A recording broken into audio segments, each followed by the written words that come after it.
Open secret में आपका स्वागत है। मैं आपका दोस्त आशीष चांद।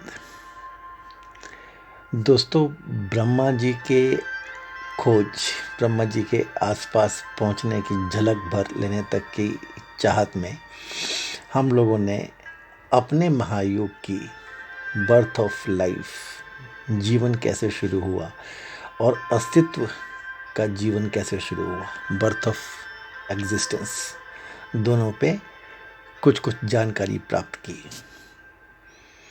दोस्तों, आज के वीडियो में हम थोड़ा सा जानेंगे लीनिएज के बारे में, वंशावली के बारे में, दुनिया की भी और भारत की भी।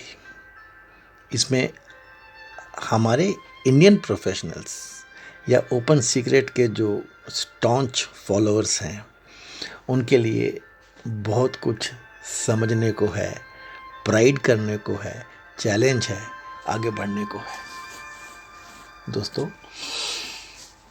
यदि हम बात करें वर्ल्ड की लीनिएज की, पहले ये लीनिएज पता नहीं ठीक शब्द है भी कि नहीं, वंशावली ठीक शब्द है भी कि नहीं। मैं तो जो बात करना चाह रहा हूँ वो बात है कि इतिहास क्या है सभ्यता का। अब मुझे नहीं पता इसको इंग्लिश में या हिंदी में क्या कहा जाए, जो भी है बस आपके सामने ही है। दोस्तों देखिए, अभी हम वर्ल्ड लीनिएज की बात करते हैं। इस प्लॉट इनको जरा जो अभी दिखाऊंगा मैं आपको प्लॉट्स में, इनको जरा गौर से देखिएगा। सबसे पहले हमने टाइम को जरा प्लॉट किया है। ये जो रेड एरो है ये टाइम है, और 0 BC या AD, जब से हमारा ये मॉडर्न कैलेंडर शुरू हुआ है, उसको प्लॉट करने की कोशिश की गई है। इसके बाद दोस्तों मैंने 2 एरो से दिखा दिया है। आगे जब बढ़ेंगे तो हम कहते हैं AD में आगे बढ़ रहे हैं, और पीछे जाएंगे तो BCE में हम पीछे जा रहे हैं। और दोस्तों सबसे पहले जान लीजिए कि हम लोग माना 2020 AD में हैं, वी आर हेयर। इसको ऐसे प्लॉट कर दिया है जस्ट समझने के लिए कि टाइम फ्रेम में हम लोग कहाँ हैं। और इन दोनों को मानते हुए दोस्तों जो मेजर टाइम फ्रेम्स हैं, 3000 BCE से लेकर के 2020 AD तक की, ये कहीं ना कहीं हम लोगों ने शो कर दी हैं। अब ये 3000 से क्यों लिया हमने? क्योंकि जो दुनिया है ना दोस्तों, बस ये तो ऐसे ही समझती है कि जैसे जितना भी समय है या इंसानियत है या सभ्यता है, इसकी लीनिएज जो है बस 3000 BC से पहले तो जैसे कुछ थी ही नहीं। ये है पहला चैलेंज। अब आपको तो सब मालूम है, ऐसा तो कुछ है ही नहीं जो आपसे छुपा हुआ हो, लेकिन फिर भी ओपन सीक्रेट के ज़रिए हमारा कर्तव्य है कि सब कुछ फिर से आपके सामने लेके आया जाए। तो अभी आपके पास एक टाइम चार्ट है। ऑफ कोर्स पहले हमने वर्ल्ड को ही लेके चल रहे हैं, दुनिया क्या देखती है। तो 3000 BCE से लेके आज तक का एक टाइम चार्ट हमने प्लॉट किया है आपके लिए। तो दोस्तों इसमें दुनिया के हिसाब से 2 स्टार्स समझ में आते हैं। एक 0 से थोड़ा सा पहले, this is birth of Christ, और एक 500 से आगे, this is birth of Muhammad. तो क्रिश्चियनिटी यहाँ कहीं जन्म हुई और एक सभ्यता चल पड़ी आगे, और 576 में मोहम्मद जी का जन्म हुआ, तो उसके आगे एक सभ्यता चल पड़ी मोहम्मदन्स की, इस्लाम की। और क्रिश्चियनिटी ने तो जैसे पूरे दुनिया में डंका बजाया हुआ है कि जो भी सभ्यता है बस उनसे है और उन्हीं की है, और बाकी सब तो उससे कंपेयर की जाती है।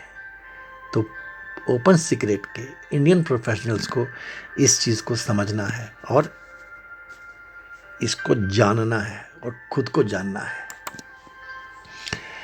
दोस्तों आप इस चार्ट को यहाँ तक थोड़ा इस पर रुकिए, इस पर टाइम लगाइए, इसको देखिए, समझिए। आपको समझ में, मन में विचार कूद कूद के आएंगे। तो ये महाभारत क्या, कब हुई, फिर रामायण कब हुई, वेदास कब से हैं, ये क्या है, हम लोग कहाँ हैं, ये क्या ओपन सीक्रेट बता रहा है। लेकिन दुनिया तो ऐसे ही मानती है। अब दुनिया के कोई भी उठाइए किताब या गूगल कीजिए आप, बस बाकी सब मिथ मानते हैं, कहानी मानते हैं, झूठ मानते हैं। यदि आपको ये सुन के कुछ दर्द होता है, कुछ पेन होती है, कुछ आपको लगता है कि आपका प्राइड झूठा है, देखिए दोस्तों, ओपन सीक्रेट सिर्फ इंडियन प्रोफेशनल्स के लिए है और उनके लिए है जो अपने प्रोफेशनल्स में बहुत अच्छे रहे हैं और अब उनको स्वयं को जानना है, देश को जानना है, हमारी सभ्यता को जानना है और उसको जानने के बाद अपने आप को स्टेबल बनाना है। और स्टेबिलिटी से जो उन्हें फ़ायदा होगा वो फ़ायदा फिर वो समाज को दे ही देंगे। ये बस इतनी सी हमारी ड्राइव है दोस्तों। तो दोस्तों और थोड़ा देखें, आज से कुछ समय पहले तक तो बस इतनी सी ही दुनिया को माना जाता था कि 2000 BCE से पहले तो कुछ था ही नहीं और 1000 AD के बाद तो मॉडर्न दुनिया थी। ये थी एक बहुत बड़ी समस्या। कुछ समय तक ही पहले था, 2000 BC में वो द ग्रेट डेल्यूज की बात करते हैं, ये जो जल मग्न हो गई थी धरती, प्रलय आ गई थी, तो बस उससे पहले तो कुछ था ही नहीं। क्राइस्ट 4 BC या में पैदा हुए और उसके कुछ दिनों के बाद ही ओल्ड टेस्टामेंट्स को न्यू टेस्टामेंट्स में कन्वर्ट किया गया और ओल्ड टेस्टामेंट्स जैसे बस पुराने हो गए। तो ग्रेट डेल्यूज से ओल्ड टेस्टामेंट तक की एक कहानी और ओल्ड टेस्टामेंट के बाद एक कहानी और बाकी सब तो दुनिया में कुछ था ही नहीं। और अगर कोई भी देश, कोई भी सभ्यता, कोई उसके बारे में कुछ कहता भी है तो वर्ल्ड के प्लेटफॉर्म्स पे सब कहानियां हैं, झूठी हैं, मिथ्या हैं। ये तो आप भी जानते हैं कि हमारे देश में ही हमारे ही जो पॉलिटिशियंस हैं जो हम पे राज करते हैं आज भी, उन्होंने तो सुप्रीम कोर्ट तक में कह दिया था कि राम केवल कहानी है, मिथक है।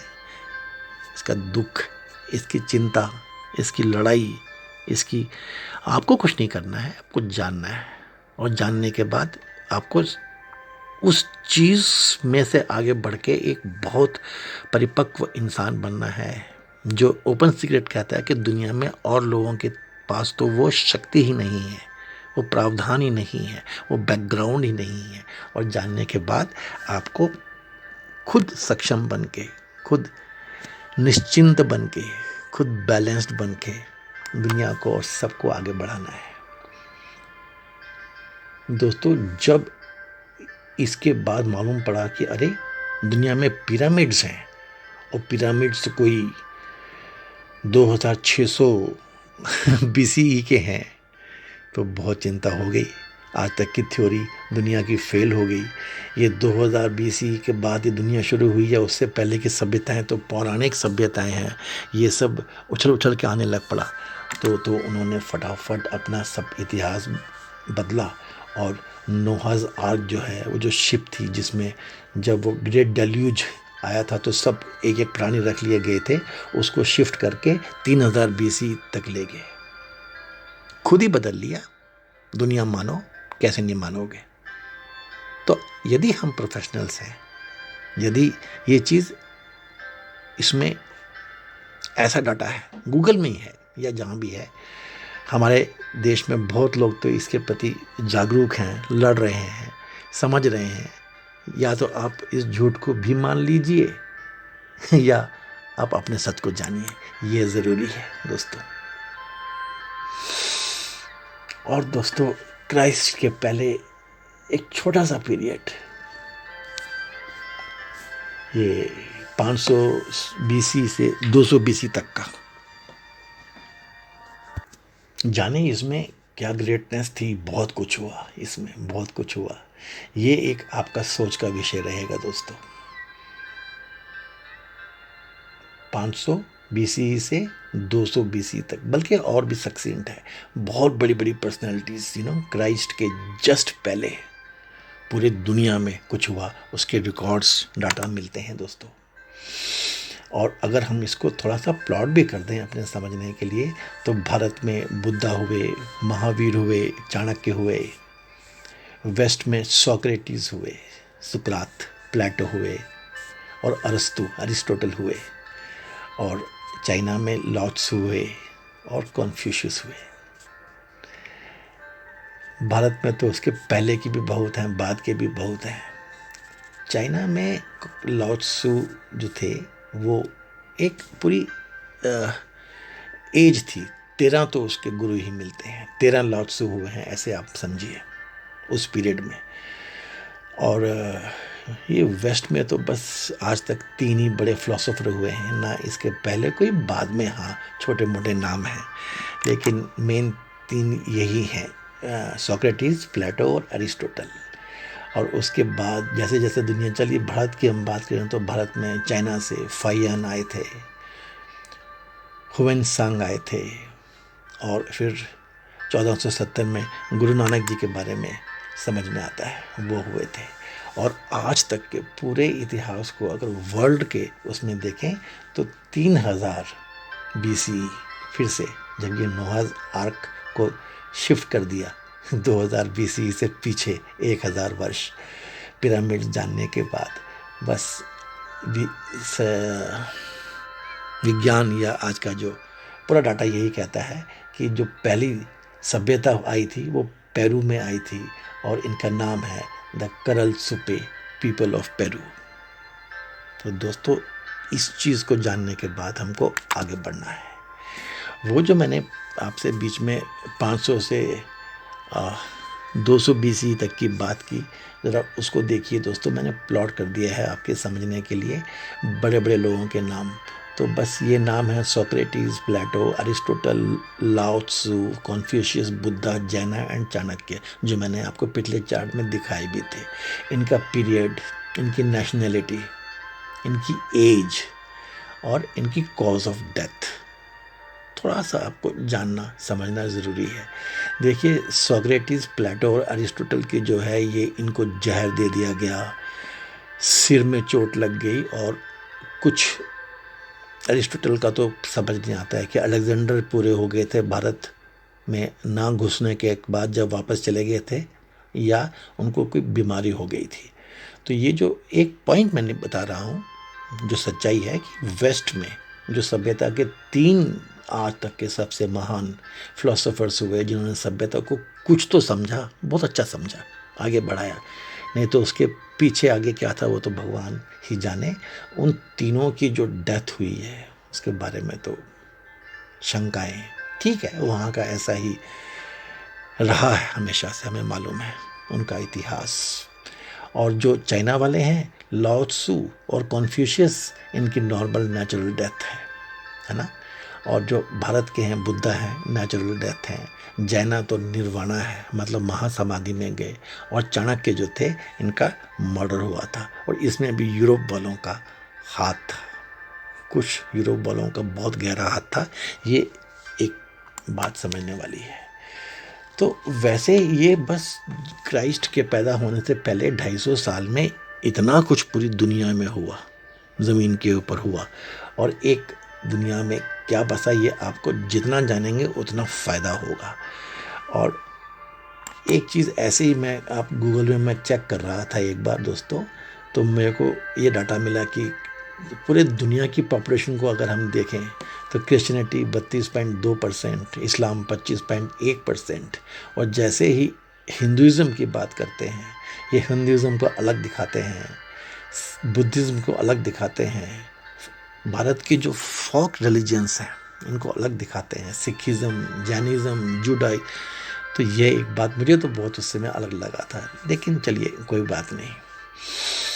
आपको ये चीज़ में से अगर कुछ समझ में आए तो आप जान जाएंगे। तो जानने वाली बात यह है कि हमारा चुप रहने के कारण या हमारी ज़िंदगी जैसे चलती है उसके कारण दुनिया हमसे खेलती रहती है। जैसे कोई कहते हैं ना कि गरीब की घर की बहू, सब मज़े लेते हैं, सब मार्केटिंग करते हैं यहीं पर ही, यहीं पर अपना सामान बेचते हैं, हम ही को समझाते हैं और हम ही से समझते हैं। तो दोस्तों जो इंडियन प्रोफेशनल्स हैं उनको तो इसके बारे में अपनी कुछ समझ रखनी ही पड़ेगी। और अब हम दोस्तों शुरू करते हैं भारत की सभ्यता का इतिहास, जो आपको मालूम है, मैं फिर से कहूँगा, लेकिन आप उसको समझिए, देखिए। कुछ गलत है तो आप ठीक कीजिए, कुछ सही है तो उसको आप जानिए। तो फिर से हमने शुरू किया 0 BCE, और इस बार मैंने बना दी हैं 3000 BCE, 6000 BCE और 9000 BCE, क्योंकि अब हम भारत के इतिहास की बात कर रहे हैं। 9000 BCE से पहले का जो पीरियड है उसको हम कह सकते हैं प्री हिस्टोरिक पीरियड। तो ठीक है, और फिर से हम लोग यहाँ पर हैं 2020 AD में दोस्तों। तो अगर हम भारत के हिसाब से देखें तो कहीं ना कहीं मैंने इन पीरियड्स को, जो डाटा अपने पास है उसको बनाए हम लोग दोस्तों। तो ये हैं सतयुग है, त्रेता युग है, द्वापर है और कली युग है। कलयुग जो आजकल चल रहा है, ये दोस्तों आपके हमारे समझने की बात है। तो पहले दिखाया था वर्ल्ड का, अब हम बात कर रहे हैं भारत के बारे में। और फिर से मैंने वो जोन प्लॉट कर दिया है दोस्तों, जिस जोन में दुनिया को समझती है। उसके बाहर तो उनको लगता है कि जैसे सब गलत है। ये 3000 साल का जोन, 1000 AD और 2000 BCE तक, ये मैंने ऐसे ही फिर से दिखा दिया आपको। और इन्हीं को हम मान लेते हैं जोन A, जोन B और जोन C। ये दुनिया के हिसाब से हो गए, ठीक है। दुनिया जोन A के बारे में नहीं मानती, नहीं जानती, नहीं समझती। एक चीज और दोस्तों, जरा सा देखिए कि जोन A कितना बड़ा है। जोन B, जहाँ पर दुनिया का इतिहास अवेलेबल है, या जिसको वो थोप देते हैं बाकी भारतवासियों के ऊपर, हम प्रोफेशनल्स के ऊपर, ऐसे ही मानिए ना, हमारे ऊपर, वो कितना छोटा है स्केल में। एक चीज़ यहाँ से जरा सा समझिएगा दोस्तों। और अगर हम भारत के इतिहास की बात करें तो सबसे पहले हमें मालूम है सबको, सतयुग से भी पहले कहीं ना कहीं वेदास थे, स्क्रिप्चर्स थे, अवेलेबल हैं, अभी भी अवेलेबल हैं। और फिर ब्राह्मणास थे, उपनिषद थे दोस्तों। यहाँ मैं आपसे ये चीज़ ज़रूर कहूँगा कि हमारा जो स्क्रिप्चरल इतिहास है उसको दो मेन श्रेणियों में बांटा गया है। एक तो है श्रुति और एक है स्मृतिज। तो वेदास जो हैं और ब्राह्मणास जो हैं ये श्रुतिज की कैटेगरीज में आते हैं, सुने हुए। और स्मृतिज मतलब याद में रखे हुए, लिखे हुए भी हैं ये। तो एक छोटी सी भेद था जो मैंने बताया आपको, थोड़ी सी उसके बारे में भी हम बात करेंगे। और फिर दोस्तों उसके बाद ऊपर देखिए, टाइम स्केल में भी देखते रहिएगा कि बहुत पहले वेदास, ब्राह्मणास, उपनिषद हुए, और बीच में साथ साथ ही पुराण चालू हो गए थे दोस्तों हमारे यहाँ पे। और पुराण के साथ ही अगर हम देखें तो उसके बाद वेदास कंपाइल हुए थे, रामायण हुई थी, महाभारत आई थी, गीता आए थे, गीता बनी थी, और श्रीमद् भागवत भी आया था दोस्तों। और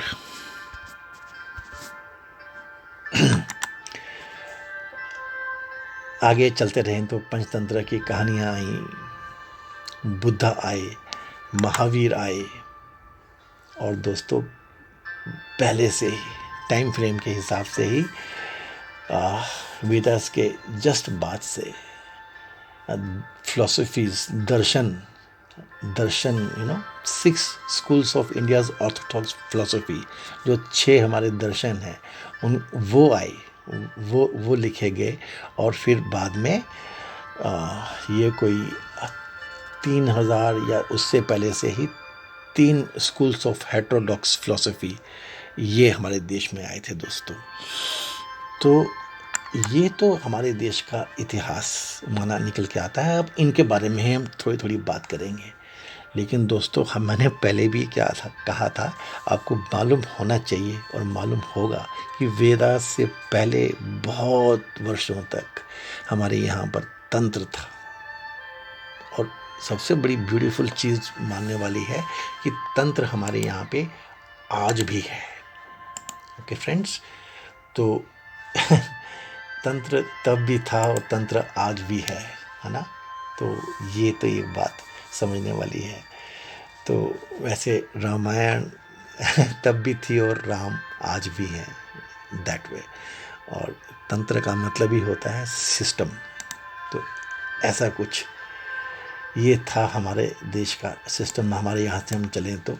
ओके फ्रेंड्स, तो अगर हम फिर थोड़ा आगे चलते हैं दोस्तों, वेद को समझते हैं। तो जैसे मैंने बताया था, ये श्रुतियाँ हैं। तो वेदास जो हैं ये आधिकारिक स्रोत हैं हमारे ज्ञान के, हमारी परंपरा के, हमारे इतिहास के, हमारे साहित्य के, हमारे सभ्यता का इतिहास के। वेदास जो हैं ये ज्ञान की मतलब पराकाष्ठाएं हैं, ट्रीटीज ऑफ विजडम है, ट्रीटीज ऑफ विजडम है। और ये हैं एक्सप्लेनेशंस हैं, संहितास हैं नॉलेज की, यूनिवर्स के, पूरे ब्रह्मांड का नॉलेज और मानव जिंदगी का नॉलेज, मानव जिंदगी का ज्ञान, इसके बारे में है ये वेदास के फ्रेंड्स। और वेदास जो हैं ये 4 हैं, हमें पता है, ऋग्वेद, यजुर्वेद, सामवेद और अथर्ववेद। और हर एक वेद के 3 इसमें पार्ट्स हैं, पहला पार्ट है मंत्र, दूसरा पार्ट है ब्राह्मण और तीसरा पार्ट है उपनिषद इसके। तो मंत्र हैं, इसमें हिम्स हैं, ब्राह्मण में एक्सप्लेनेशंस ऑफ दिस मंत्र हैं और रिवाज के बारे में बताया गया है, और तीसरे उपनिषद हैं जिसके बारे में हम अभी बात करते हैं।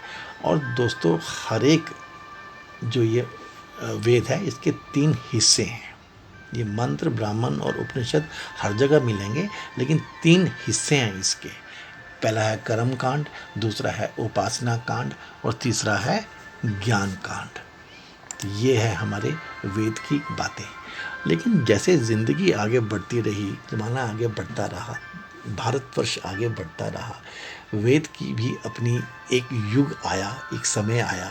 और वेद जो थे ये इतने ज़्यादा फुल ऑफ प्रेयर्स थे, कि धीरे धीरे समाज में ये समझ में आ गई कि ये तो बहुत रूढ़िवादी चीज़ हो गई है दोस्तों। मैं तो ऐसे ही समझता हूँ इसको। मैं क्या समझता हूँ, जो ज्ञानी हैं ऐसे कहते भी हैं इसके बारे में कि वेदास जो हैं ये बस प्रेयर्स हैं, और दूसरी चीज़ क्या है, ये हमेशा भगवान से मांग रहे हो आप, एटर्नली आस्किंग है।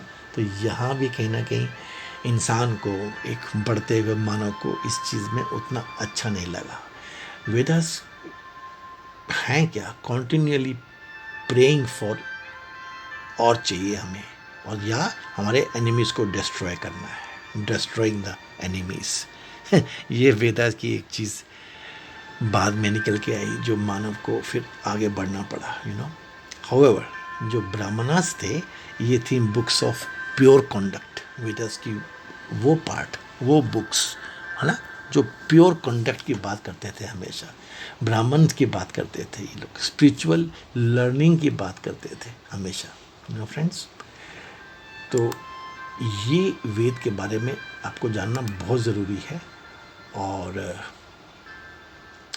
आगे हम चलेंगे दोस्तों, तो आप देखिए कि वेद के बाद, इन 3 के बाद आगे हमारे उपनिषद। उपनिषद जो है ये तो, इसके बारे में एक चीज़ क्या समझ में आई कि उपनिषद जो है ये, इसमें ब्रह्मा जी नहीं है, भगवान की प्रेयर्स नहीं है। क्योंकि प्रेयर से ही, ये प्रेयर का क्या मतलब है, इतने मंत्र, इतना प्रेयर भगवान से मांग रहे हो आप, हमेशा मांग रहे हो अपने एनिमीज़ को डिस्ट्रॉय करने के लिए या अपने लिए। मानव थोड़ा बदल गया था, थोड़ा आगे बढ़ गया था, थोड़ी सोच, थोड़ी मॉडर्नाइजेशन। देखिए ये है देश की बात। सो उपनिषद तक जब हम पहुँचे तो there are 2 kinds of knowledge, lower and higher. ये ऐसा कुछ बैठ गया समाज में। जो लोअर नॉलेज है ये है प्रीस्टहुड, ये पंडिताई, और जो हायर नॉलेज है ये है दिमाग वाली बात है, अवेकन्ड वंस की बात है, जो एनलाइटन लोग हैं उनकी बात है, बुद्धास की बात है।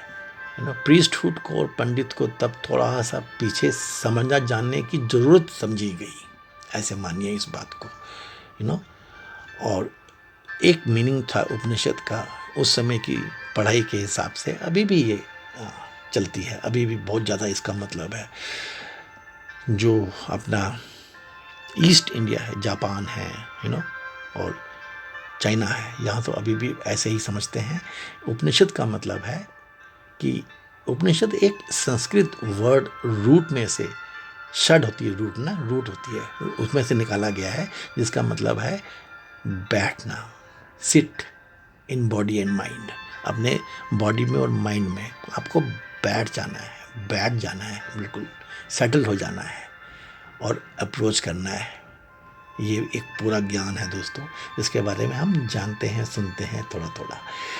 और इसीलिए जो इसको ये भी कहा गया है कि उपनिषद जो हैं, these are books of abstruse knowledge, esoteric philosophy, भीतर के ज्ञान की बातें हैं इसमें, जबकि ये ऐसा है नहीं। ये रियल ज्ञान है, ये उछलता हुआ सामान्य ज्ञान है, हमारे समय का ज्ञान है उपनिषद में, लेकिन ऐसा कहा जाता है इनके बारे में। और वैसे तो उपनिषद जो है, these forms foundation revealing most profound truths. जो ट्रुथ्स ऋग्वेद में या वेदास में कहीं ना कहीं मंत्रों में छुप भी गई हैं, उनको इसमें निकाल के लाया गया है।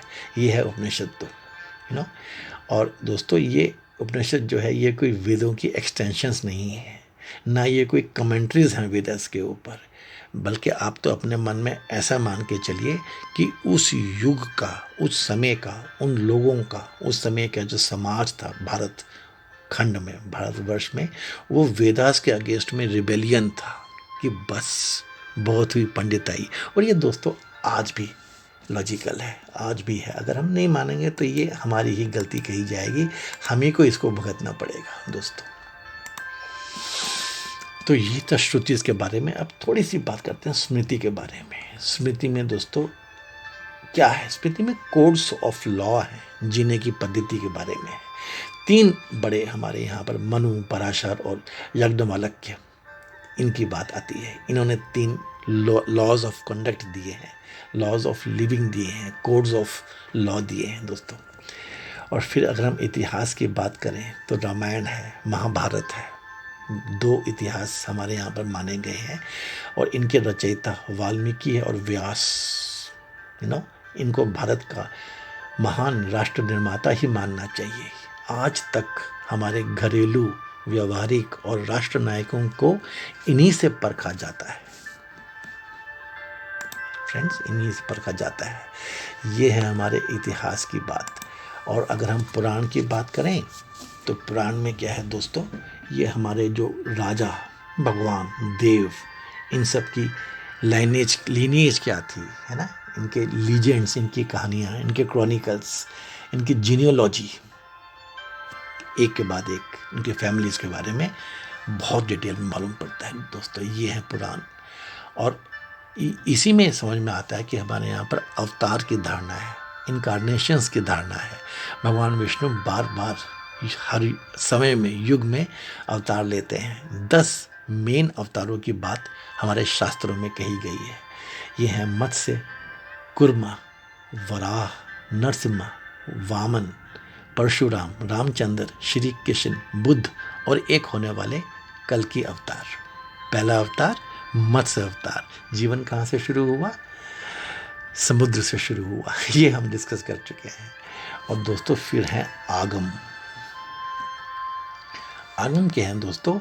ये बस ऐसे समझ लीजिए कि वैष्णविज्म, शैविज्म और शक्तिविज्म, देवी शक्ति, शिवा और विष्णु, इन 3 के बारे में पर्टिकुलर इनसे डील करने के, इनसे वर्शिप करने के जो आगम है, ये 3 हैं। और फिर आए थे दोस्तों दर्शन। तो दर्शन जो थे, ये मतलब फिलॉसफी है कि 6 तरह से हम लोग अप्रोच कर सकते हैं दुनिया को, है ना दोस्तों। तो दर्शन जो है 6, ये मेन कौन से हैं? सांख्य दर्शन, योग दर्शन, वैशेषिक दर्शन, न्याय का दर्शन, मीमांसा दर्शन, वेदांता दर्शन।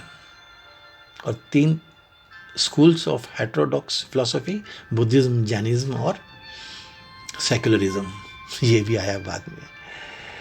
तो दोस्तों ये है शॉर्ट में हमारे देश की साहित्य या स्क्रिप्चरल इतिहास के बारे में। आपको इसके बारे में जानना चाहिए, आपको ये जानना चाहिए कि कैसे शुरू ये हुए, कौन किसके बाद आया, कैसे ये आया। तो ये तो बहुत ज़रूरी है दोस्तों। अगर हम वेदास का जेनेसिस कैसे हुआ ये हमें जानना चाहिए, कैसे ये वेदास से ब्राह्मणास आए, और फिर ये उपनिषद आए उसके बाद, क्यों ये आने पड़े, क्या जरूरी था, इनकी इवोल्यूशन क्या थी। इससे हम देश के सोशल फैब्रिक की जो हम इवोल्यूशन की बात करते हैं ये हमें थोड़ा अच्छी समझ में आएगी। और एज ए प्रोफेशनल्स हमको ये जानना चाहिए। एज ए प्रोफेशनल हमको क्या करना चाहिए, we should know the present, आज के बारे में जानिए, and then proceed back to the scriptures. तो आपको इनका मीनिंग, इनकी साइंस, इनकी ग्रेटनेस समझ में आएगी, खुद को आप रिट्रैक कर पाओगे। Then you will draw the exact path and you will not get astray, कभी आप भटकोगे नहीं। तो ये है ओपन सीक्रेट का एक चैलेंज, ये है ब्रह्मा की खोज या ब्रह्मा की एक झलक पाने का रास्ता। आज हमने शॉर्ट में आपको भारत के इतिहास का पूरा रास्ता दिखाया है शॉर्ट में दोस्तों। ये 20, 25, 30 मिनट में क्या बता सकते हैं, आपको भी इसका एहसास तो होगा, लेकिन ठीक है, आप लोग जानते ही हैं, तो आपको इससे एक ट्रैक मिल जाएगा। कोई चीज़ छोटी नहीं है, कोई चीज़, और सबको हमने टाइम फ्रेम में डाला है, और क्यों आया है इस पे पॉइंट किया है। जस्ट ऐसे नहीं जानना है कि बस ये आया, ये आया, कौन किसके बाद आया, और समाज, जो हम सामाजिक प्राणी हैं, उसके बिना हमारा जीवन चल ही नहीं सकता। तो इस क्रोनोलॉजी को, इस सीक्वेंसिंग को, इसके कंपल्जन्स को, इस इवोल्यूशन पैटर्न को जब हम समझेंगे, तब हम समझेंगे कि हम क्या हैं और हम क्या हो सकते हैं। और दोस्तों छोटी सी बात है, माना आपने मैथमेटिक्स पढ़ा ही नहीं, तो आप मैथमेटिक्स के बारे में कभी भी कुछ नहीं कर पाएंगे, या आपने साइंस नहीं पढ़ी, या आपने कोई एक काम में स्किल डेवलप नहीं की, तो आप कैसे उसके बारे में जानेंगे।